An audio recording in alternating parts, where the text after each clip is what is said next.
Nalazimo se kod kontrolne jedinice koja je podijeljena na električni i plinski dio, a mi se nalazimo na ulazu u plinski dio postrojenja. Ovdje je takozvana skretnica za sve ili srce sistema. Tu se skupljaju od ulaza plina, odlaska prema kompresorima, dolaska visokog pritiska do razdvajanja prema zalogovnicima, razdvajanja prema dispenzerima za punjenje i kompletna ventilska kontrola kao i senzorska kontrola i nadzor cijeloga sistema.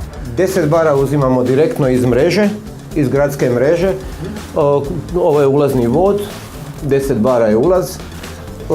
Dalje se dijeli, u ovom konceptu imamo dva kompresora. Ovo je razdjel na ta dva kompresora, 10 bara odlazi u kompresore. Kompresori u 3 stupnja komprimiraju plin na 300 bara. 300 bara se vraća natrag sa pomoću ovih inox cijevi. Nakon toga se plin prolazi kroz sušače, priprema za punjenje u aute, visoki tlak, ovdje već imamo 300 bara. Nakon sušača imamo elektronski nadzor vlage, jer plin mora ispuniti određene tehničke norme, evropske norme o kvaliteti, koncentraciji sumpora, vlage, ulja, sve mora biti u granicama. Nakon toga, nakon ovih ventilskih grupa koje imaju različite funkcije, nakon senzora koji nadziru cjelokupni sistem, plin ide u spremnike, zalogovnike, sprema se u 3 kaskade na 300 bara i onda se iz tih kaskada sekvencijalno uzima plin i pune se automobili opet preko ovih ventilskih grupa. Postrojenje je građeno na najvišem tehnološkom nivou koji je poznat u svijetu.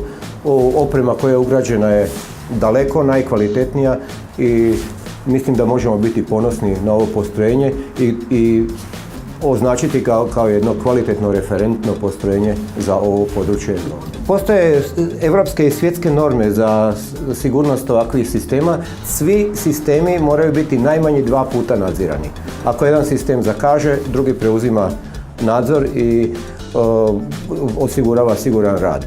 Mi idemo toliko daleko da ulaz u sistem i izlaz iz kompresora osiguravamo 3 puta čak. Ne 2 puta, nego 3 puta.